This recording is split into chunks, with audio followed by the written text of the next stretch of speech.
فرمایا جو بندہ گھر سے وضو کر کے مسجد کی طرف جائے وہ ایسا ہے جیسے احرام باندھ کر خانہ کعبہ کی طرف جا رہا ہو، اور ہر قدم کے اوپر نیکیاں ملتی ہیں، گناہ معاف ہوتے ہیں اور درجات بلند ہوتے ہیں۔ اور فرمایا کہ مومن بندہ جب نماز کے انتظار میں بیٹھا رہتا ہے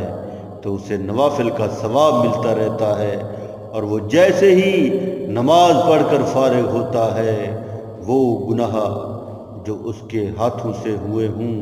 پاؤں سے چل کر جانے کی وجہ سے ہوئے ہوں، زبان سے، آنکھوں سے، کان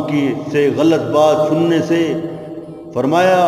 جسم کے کسی حصے سے بھی گناہ ہوئے ہوں، نماز کی برکت سے اللہ کریم اس کے سارے گناہوں کو معاف فرمائے۔